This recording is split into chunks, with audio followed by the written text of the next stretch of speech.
ഇത് സൂക്ഷിക്കുക. അതാണ് നമ്മുടെ ഏറ്റവും വലിയ ആയുധം. ആ ആയുധം കൊണ്ടാണ് നമ്മൾ എക്സാമിനേഷൻ പോകുന്നത്. ഈ ആയുധം കയ്യിലില്ലെങ്കിലോ നമുക്ക് ഒന്നും ചെയ്യാൻ സാധിക്കില്ല കേട്ടോ. അപ്പൊ എല്ലാം എഴുതിയെടുത്തു അല്ലെ. ഇത് നമുക്ക് ഇതുമായിട്ട് ബന്ധപ്പെട്ട കുറച്ച് കാര്യങ്ങളോട് പറഞ്ഞുതരാം. അപ്പൊ ഇത് കഴിഞ്ഞു. ഇതുമായിട്ട് ബന്ധപ്പെട്ട കുറച്ച് റിസൾട്ടുകളും കൂടെ അറിഞ്ഞിരുന്നാൽ നമുക്ക് ഇതിലെ പ്രോബ്ലംസ് ഒക്കെ ചെയ്യാനായിട്ട് എളുപ്പമുണ്ട്. അതും കൂടി ഞാൻ നിങ്ങൾക്ക് പറഞ്ഞുതരാം കേട്ടോ.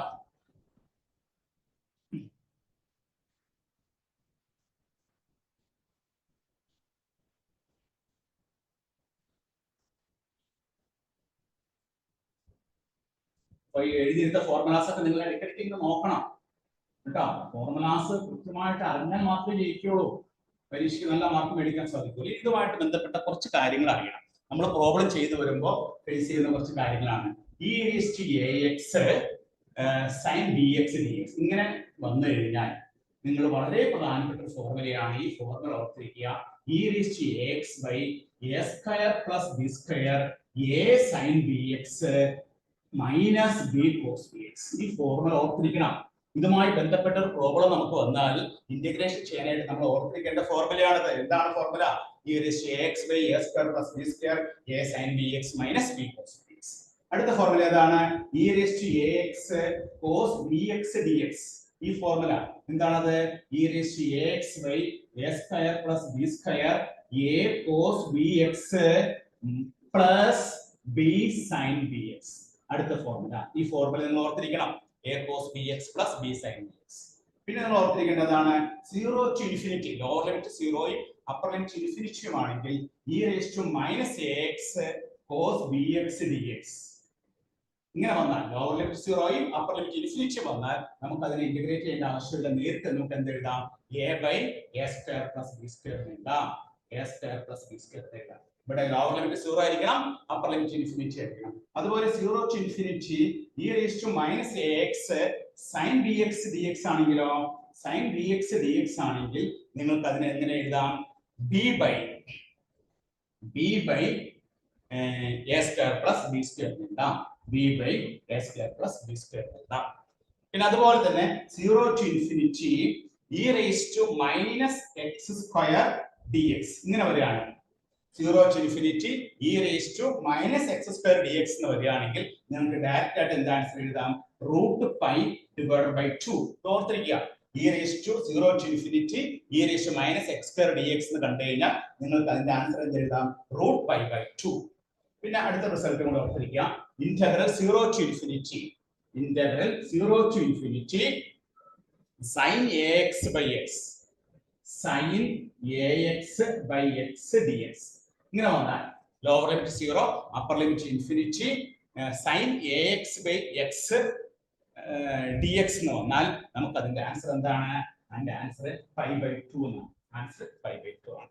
ഇത്രയും കാര്യങ്ങൾ. ഇതിൽ a എന്നുള്ളത് ഗ്രേറ്റർ ദാൻ 0 ആയിരിക്കും. a greater than 0.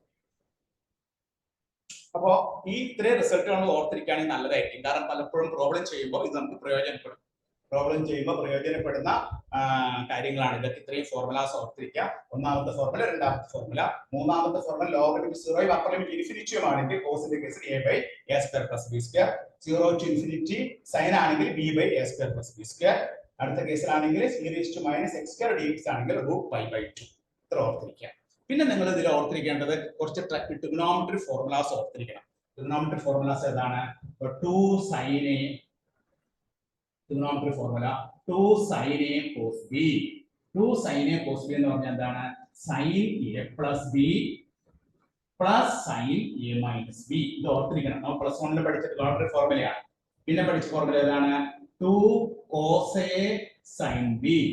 ഇങ്ങനെ ഒരു ഫോർമുല വന്നു കഴിഞ്ഞാൽ sin a plus b minus sin a minus b ആണ്. sin a minus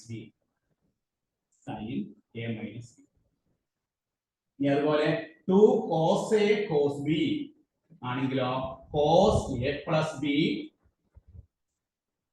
plus cos a minus b. പിന്നെ ഏതാണ്? 2 sin a sin b. 2 sin a sin b ആണെങ്കിലോ cos a minus b minus cos a plus b. ഈ formulas ഒക്കെ നിങ്ങൾ അറിഞ്ഞിരിക്കും. ഇതൊക്കെ trigonometry formulas ആണ്. ഈ ഫോർമുലാസ് ഒക്കെ നമുക്ക് ഇവിടെ ആവശ്യം വേണ്ട ഫോർമുലാസ് ആണ് ഇതെല്ലാം. നമുക്ക് കാൽക്കുലേഷൻ ചെയ്യുമ്പോൾ ആവശ്യം വരുന്ന ഫോർമുലാസ് ആണ്. ഇത് പ്രധാനപ്പെട്ട കുറച്ച് റിസൾട്ടുകളാണ്, നിങ്ങൾ ഓർത്തിരിക്കാം. ഇതെല്ലാവരും എഴുതിയെടുത്തേ, എല്ലാവരും കൃത്യമായിട്ട് എഴുതിയെടുക്കും. ഇതൊക്കെ ഉണ്ടെങ്കിൽ നമുക്ക് ഈ ചാപ്റ്റർ പുഷ്പം പോലെ കൈകാര്യം ചെയ്യാൻ പറ്റും. ഈ ചാപ്റ്റർ പുഷ്പം പോലെ കൈകാര്യം ചെയ്യണമെങ്കിൽ നമ്മൾ ഈ ഫോർമുലാസ് ഒക്കെ അറിഞ്ഞിരിക്കണം കേട്ടോ. ഫോർമുലാസ് ഒക്കെ എഴുതിയെടുക്കാം. ഇത് പ്രധാനപ്പെട്ട കുറച്ച് ഫോർമുലാസ് ആണ്. ഇത് ആവശ്യം വരും. നമ്മൾ പ്രോബ്ലം ചെയ്യുമ്പോൾ ഇവിടെ വരുമ്പോൾ ഇവിടെ സ്റ്റക്കായി പോകും. ഈ ഫോർമുല അറിഞ്ഞാലോ വളരെ പെട്ടെന്ന് നമുക്ക് ആൻസറിലേക്ക് എത്തിച്ചേരാനായിട്ട് സാധിക്കും കേട്ടോ. എഴുതിയെടുക്കുക. ഫോർമുലാസ് ഒക്കെ എഴുതിയെടുക്കുക മാത്രം പോരാ. പിന്നെ എന്താണ് ചെയ്യേണ്ടത്? ചെയ്ത് പഠിക്കുക. നിങ്ങൾ എഴുതി പഠിക്കണം. എഴുതി പഠിച്ചാൽ മാത്രമേ നിങ്ങളുടെ മനസ്സിലേക്ക് അത് സ്ട്രൈക്ക് ആവുള്ളൂ. നിങ്ങൾ എഴുതി പഠിക്കാതെ എത്ര വായിച്ചു പഠിച്ചാലും കാര്യമില്ല. നിങ്ങളത് ചെയ്ത് പഠിക്കണം. ഒരു പേപ്പർ എടുത്ത് എഴുതി വിടാം. Formula, Fourier integral, Fourier sine integral, Fourier transform, Fourier cosine transform, ഇതിങ്ങനെ ഈ ഫോർമുലാസ് ഒക്കെ എഴുതി കുറെ പഠിച്ചു കഴിയുമ്പോൾ ഓട്ടോമാറ്റിക്കായിട്ട് മനസ്സിലേക്ക് കയറിക്കണം. മനസ്സിൽ കയറി കഴിഞ്ഞാൽ പിന്നെ അതവിടെ കിടന്നോളും. നമുക്ക് ആവശ്യമുള്ള സമയത്ത് എടുത്ത് ഉപയോഗിക്കാൻ പറ്റും. എല്ലാവരും എഴുതിയെടുക്കാം. ഫോർമുലാസ് എല്ലാവരും എഴുതിയെടുത്തൊന്ന് വിചാരിക്കണോ? എഴുതിയെടുത്തില്ലേ? ഒന്നാമത്തെ ഫോർമുല, രണ്ടാമത്തെ ഫോർമുല. ഇതൊക്കെ വ്യത്യാസം നോക്കാം. ഈ സൈൻ ബി എക്സ് ആവുമ്പോൾ എന്താണ്? സൈൻ ആവുമ്പോൾ മൈനസ് വരുന്നുണ്ട്.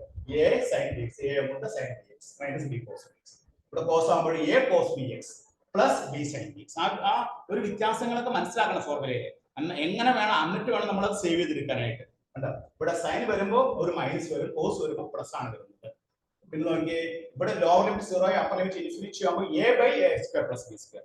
ഇവിടെ കോസിന് പകരം സൈൻ വരുമ്പോൾ B by A square plus B square. പിന്നെ 0 to infinity e raised to minus x square dx ആണെങ്കിൽ എന്താണ്? Root pi by 2. ഓർത്തിരിക്കുക, റൂട്ട് പൈ ബൈ 2. പിന്നെ 0 to infinity sin ax by x dx ആണെങ്കിലോ pi by 2. 0 to infinity sin ax by x dx ആണെങ്കിൽ pi by 2, a greater than 0. അപ്പോൾ എല്ലാവരും എഴുതിയെടുത്താം. Okay, ഇനി നമുക്ക് അടുത്ത ഒരു ഫോർമുലയിലേക്ക് കടക്കാം. നെക്സ്റ്റ് ഫോർമുല, അടുത്ത ഫോർമുല കൺവല്യൂഷൻ തിയറത്തിന്റെയാണ്. കൺവല്യൂഷൻ തിയറത്തിന്റെ ഫോർമുല ഫംഗ്ഷന്റെ കൺവല്യൂഷൻ ആയിട്ട് എക്സ്പ്രസ് ചെയ്യാൻ പറഞ്ഞു കഴിഞ്ഞാൽ നമ്മൾ അതിന്റെ ഫോർമുല പഠിച്ചു വെച്ചാൽ ആ ഫോർമുല ഉണ്ടെങ്കിൽ നമുക്ക് ഈസി ആയിട്ട് ചെയ്യാൻ പറ്റും. ആ ഫോർമുല അറിയാം. എന്താണ് കൺവല്യൂഷൻ? കൺവല്യൂഷൻ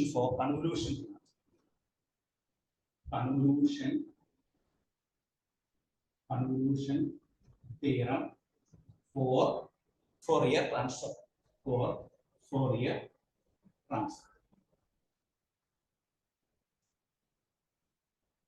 രണ്ട് ഫംഗ്ഷന്റെ ഫോറിയർ ട്രാൻസ്ഫോം നമുക്കറിയാം. അവയുടെ കൺവല്യൂഷൻ കണ്ടുപിടിക്കണമെങ്കിൽ കൺവല്യൂഷൻ ഫോർ ഈ ഫംഗ്ഷന്റെ രണ്ട് ഫംഗ്ഷന്റെ ഫോറിയർ ട്രാൻസ്ഫോമിന്റെ കൺവല്യൂഷൻ കണ്ടുപിടിക്കണമെങ്കിൽ അത് നമ്മൾ റെപ്രസെന്റ് ചെയ്യുന്നത് എങ്ങനെയാണ്? F star G.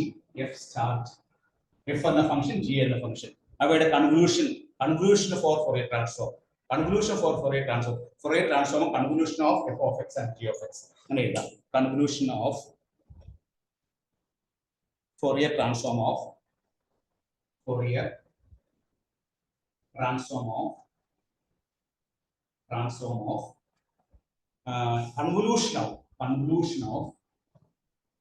convolution of f of x and g of x. F of x and g of x is the product of Fourier transform of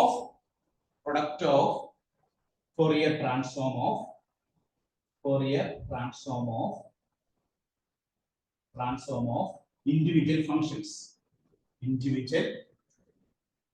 Fourier transform of individual functions. എന്താണ്? f of f star g. Fourier transform of convolution of f of x and g of x. രണ്ട് function ആണ് f of x ഉം g of x. അതിന്റെ Fourier transform convolution of f of x and g of x കാണാനുള്ള formula എന്താണ്? root of 2pi into f of x. അതായത് f of x എന്ന ഫംഗ്ഷന്റെ Fourier transform into Fourier transform of g of x. g of x എന്ന ഫംഗ്ഷന്റെ Fourier transform. അപ്പോ f of x എന്ന ഫംഗ്ഷന്റെ Fourier ട്രാൻസ്ഫോമിനെ g of x എന്ന ഫംഗ്ഷന്റെ Fourier ട്രാൻസ്ഫോം കൊണ്ട് മൾട്ടിപ്ലൈ ചെയ്തിട്ട് അതിനെ root of 2pi കൊണ്ട് ഗുണിച്ചാൽ നമുക്ക് കിട്ടുന്ന എന്താണ്? കൺവല്യൂഷൻ ആണ്. അപ്പൊ കൺക്ലൂഷൻ കാണാൻ പറഞ്ഞു കഴിഞ്ഞാൽ നമ്മൾ എന്താണ് ചെയ്യേണ്ടത്? രണ്ട് ഫംഗ്ഷൻ തന്നിട്ടുണ്ടെങ്കിൽ ആ രണ്ട് ഫംഗ്ഷന്റെ ഫൊറിയർ ട്രാൻസ്ഫോം നമ്മൾ കണ്ടുപിടിക്കുക. കണ്ടുപിടിച്ചതിന് ശേഷം എന്ത് ചെയ്യണം? √2π കൊണ്ട് ഈ ഫംഗ്ഷൻ ആദ്യത്തെ ഫൊറിയർ ട്രാൻസ്ഫോം എടുക്കാം, രണ്ടാമത്തെ ഫംഗ്ഷന്റെ ഫൊറിയർ ട്രാൻസ്ഫോം എടുക്കാം. ഇത് തമ്മിൽ മൾട്ടിപ്ലൈ ചെയ്തതിന് ശേഷം അതിന് √2π കൊണ്ട് ഗുണിച്ചാൽ നമുക്ക് എന്ത് കിട്ടും? കൺക്ലൂഷൻ കിട്ടും. Conclusion of Fourier transform.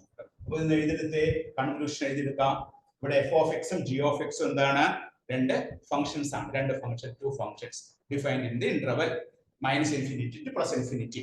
ഈ f(x) എന്ന ഫംഗ്ഷനും g(x) എന്ന ഫംഗ്ഷനും രണ്ട് functions defined in the interval -∞ to +∞. -∞ മുതൽ +∞ വരെയുള്ള ഇന്റർവെല്ലിൽ ഡിഫൈൻ ചെയ്തിരിക്കുന്ന രണ്ട് ഫംഗ്ഷൻ ആണ്. അവയുടെ ഫൊറിയർ ട്രാൻസ്ഫോം ആണ് ഈ f(x) ഉം f(g)(x). അങ്ങനെയെങ്കിൽ അവയുടെ കൺക്ലൂഷൻ കാണാനുള്ള ഫോർമുല ഈ രണ്ട് ഫംഗ്ഷന്റെയും ഫൊറിയർ ട്രാൻസ്ഫോം മൾട്ടിപ്ലൈ ചെയ്ത ശേഷം അതിനെ √2π കൊണ്ട് ഗുണിക്കുക. അപ്പൊ കൺക്ലൂഷൻ കാണാനായിട്ട് ഒരു ക്വസ്റ്റ്യൻ ചോദിച്ചു കഴിഞ്ഞാൽ നിങ്ങൾ ഈ ഫോർമുല ഉപയോഗിക്കുക. എഴുതിയെടുക്കും. എല്ലാവരും എഴുതിയെടുത്ത് ഫോർമുല എഴുതിയെടുക്കുക കേട്ടോ. ഫോർമുല എഴുതിയെടുക്കുക.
എഴുതിയെടുത്ത് കഴിഞ്ഞാൽ ഫൊറിയർ ട്രാൻസ്ഫോം കൺക്ലൂഷൻ ഓഫ് ഈ ഫൊറിയർ ട്രാൻസ്ഫോം എഴുതിയെടുത്തല്ലേ. ഇനി ഒരു ഫോർമുലയോടെ ഉണ്ട്. അതോടെ കഴിഞ്ഞാൽ നമ്മുടെ ഈ പ്രധാനപ്പെട്ട ഫോർമുലാസ് അതുകൊണ്ട് എഴുതിയെടുക്കാം കേട്ടോ. ഇത് എഴുതി കഴിഞ്ഞു. അടുത്ത Fourier transform of derivatives. Fourier transform of derivatives അതും കൂടി എഴുതി കഴിഞ്ഞാൽ നമ്മുടെ ഈ ചാപ്റ്ററിലെ എല്ലാ പ്രധാനപ്പെട്ട ഫോർമുലാസും അവസാനിക്കും കേട്ടോ. അതും കൂടി ഒന്ന് എഴുതി വെക്കുക. ആ ഫോർമുല എന്താണ് പറയുന്നത് നോക്കാം. Fourier transform of derivatives. Fourier transform of derivatives. Fourier transform of derivatives. ഇപ്പോൾ Fourier transform of f(x) എന്നുള്ളത് നമ്മുടെ കയ്യിൽ നമുക്ക് കിട്ടിയിരിക്കുന്നത് f(x) ആണ്. നമ്മൾ f(x) എന്ന് പറയുന്നത് ഒരു ഫംഗ്ഷന്റെ ഫൊറിയർ ട്രാൻസ്ഫോമിനെ നമ്മൾ f(x) എന്നാണ് റെപ്രസെന്റ് ചെയ്യുന്നത്. f(x) അങ്ങനെയാണെങ്കിൽ ഫൊറിയർ ട്രാൻസ്ഫോം ഓഫ് f'(x) ഇതിന്റെ ഡെറിവേറ്റീവ് f(x) ന്റെ ഡെറിവേറ്റീവ് ആണ് f'(x). f'(x) ന്റെ ഫൊറിയർ ട്രാൻസ്ഫോം എന്ന് പറയുന്നത് is into f of is into f of s ആണ്. is into f of s ആണ് കേട്ടോ. ഇനി ഫൊറിയർ ട്രാൻസ്ഫോം ഓഫ് f'(x) ആണെങ്കിലോ f'(x) ആണെങ്കിൽ is whole square f of s ആണ്. f of s. അപ്പൊ അങ്ങനെയാണെങ്കിൽ ഫൊറിയർ ട്രാൻസ്ഫോം ഓഫ് a'(x) ആണെങ്കിലോ is whole cube f of s ആണ്. അങ്ങനെ പോന്നു കഴിഞ്ഞാൽ ഫൊറിയർ ട്രാൻസ്ഫോം ഓഫ് f⁻n(x) എന്ന ഫംഗ്ഷന്റെ ഫൊറിയർ എന്തായിരിക്കും? is whole raise to n f of s. ഇതാണ് ഫോർമുല കേട്ടോ. ഈ ഫോർമുല എഴുതി. Fourier transform of f⁻n(x) the nth derivative of function. nth derivative of function ആണെങ്കിൽ അതിന്റെ ഫൊറിയർ ട്രാൻസ്ഫോം എന്ന് പറയുന്നത് എന്താണ്? is whole raise to n into f of s. f of s നെ i of s whole raise to n കൊണ്ട് multiply ചെയ്യും. അങ്ങനെയാണ് നമുക്ക് എന്ത് കിട്ടുക? ഫൊറിയർ ട്രാൻസ്ഫോം ഓഫ് f⁻n(x) ലഭിക്കും. ഇതാണ് ഇത്രയും ഫോർമുലാസ് ആണ് നമുക്ക് ഫൊറിയർ ട്രാൻസ്ഫോമിൽ ഏറ്റവും പ്രധാനപ്പെട്ട ഫോർമുലാസ് ആയിട്ട് നിങ്ങൾ ബൈഹാർട്ട് ചെയ്ത് പഠിക്കേണ്ടത്. ഈ ഫോർമുലാസ് എല്ലാം തന്നെ നിങ്ങൾ ഒരു വൈറ്റ് പേപ്പറിൽ A4 സൈസ് പേപ്പറിൽ കൃത്യമായിട്ട് എഴുതിയെടുക്കുക. നിങ്ങൾ പഠിക്കുന്ന ടേബിളിൽ ഒട്ടിച്ചു വെക്കുക. നിങ്ങളത് എഴുതി എഴുതി എഴുതി പഠിക്കുക. പഠിച്ചതിന് ശേഷം നിങ്ങൾ നോക്കുക ഈ ഫോർമുല ഉപയോഗിച്ച് എനിക്ക് ക്വസ്റ്റ്യൻ ചെയ്യാൻ പറ്റുന്നുണ്ടോ, ഈ ഫോർമുല ഉപയോഗിച്ച് ചെയ്യാൻ പറ്റുന്നുണ്ടോ എന്ന് നിങ്ങൾ സ്വയം ഒന്ന് മനസ്സിൽ വിലയിരുത്തുക. അത് ഉപയോഗിച്ചുള്ള കുറച്ച് പ്രോബ്ലംസ് ചെയ്ത് പഠിക്കുക. അപ്പൊ നിങ്ങൾക്ക് ഉറപ്പായിട്ടും ഈ മോഡ്യൂളിലെ മുഴുവൻ മാർക്ക് നിങ്ങൾക്ക് സ്കോർ ചെയ്യാൻ സാധിക്കും. അപ്പൊ ഇത് ക്ലാസ് നമ്മൾ പറഞ്ഞതാണ് ഫൊറിയർ ട്രാൻസ്ഫോം ഓഫ് ഡെറിവേറ്റീവ്സ്. അതെന്താണ്? എഫ് ഓഫ് എക്സ് ആണെങ്കിൽ ഫസ്റ്റ് ഡെറിവേറ്റീവ് ആണെങ്കിൽ I of X into F of X, രണ്ടാണെങ്കിൽ I of X whole square, മൂന്നാണെങ്കിൽ I of X whole cube, നാലാണെങ്കിൽ എന്താണെങ്കിൽ ഐ എസ് ഹോൾ റേസ്റ്റ് ചെയ്യാൻ എഫ് ഓഫ് എക്സ്. പ്രധാനപ്പെട്ട formulas എല്ലാം ഞാൻ പറഞ്ഞു കഴിഞ്ഞു. ഇനി ഫോർമുലാസ് ആണ് നമ്മുടെ ആയുധം. ഈ ആയുധം ഉപയോഗിച്ചിട്ടാണ് നമ്മൾ എക്സാം ഹാളിലേക്ക് പോകേണ്ടത് കേട്ടോ. നമ്മുടെ ആയുധം എന്താണ്? നമ്മൾ എക്സാം ഹാളിലേക്ക് പോകുമ്പോൾ നമ്മുടെ കയ്യിൽ ആയുധങ്ങൾ, നമ്മുടെ പോക്കറ്റിൽ ആയുധങ്ങൾ വേണം. ആയുധങ്ങൾ എന്ന് പറഞ്ഞാൽ എന്താണ്? ഈ ഫോർമുലാസ് ആണ്. ഈ ഫോർമുലാസ് നമ്മുടെ കയ്യിലുണ്ടെങ്കിൽ നമുക്ക് ധൈര്യമായിട്ട് ചങ്കുറ്റത്തോടെ എക്സാം ഹാളിൽ പോയിട്ട് പരീക്ഷ എഴുതി ഭംഗിയായിട്ട് പോരാൻ സാധിക്കും. ഈ ആയുധം നമ്മുടെ കയ്യിലില്ലെങ്കിലോ നമുക്ക് ഒന്നും ചെയ്യാൻ സാധിക്കില്ല. ഈ ഫോർമുലാസ് നമ്മുടെ കയ്യിലില്ലെങ്കിൽ നമുക്ക് ഇന്റഗ്രേഷൻ ചെയ്യാൻ അറിയാം, ഡിഫറൻഷിയേഷൻ ചെയ്യാൻ അറിയാം, മറ്റുള്ള കാൽക്കുലേഷൻ എല്ലാം ചെയ്യാൻ അറിയാവുന്നവരാണെന്ന് പറഞ്ഞിട്ട് കാര്യമില്ല. നമ്മുടെ കയ്യിൽ വേണ്ടത് ഈ ആയുധങ്ങളാണ്. ഈ ഫോർമുല ആകുന്ന ആയുധങ്ങൾ നമ്മുടെ കയ്യിൽ വേണം. ഈ ആയുധവുമായിട്ട് വേണം നമ്മൾ സംഘടനയ്ക്ക് വേണം. ഈ ആയുധം നമ്മുടെ കയ്യിൽ വരണമെന്നുണ്ടെങ്കിൽ എന്ത് ചെയ്യണം? നമ്മൾ പഠിക്കണം. ചെയ്ത് ചെയ്ത് ചെയ്ത് പഠിക്കണം. എഴുതി എഴുതി എഴുതി പഠിക്കണം. അങ്ങനെ മനസ്സിലേക്ക് അത് കയറ്റി. ഓക്കെ, ശരി, ഓക്കെ ട്ടാ.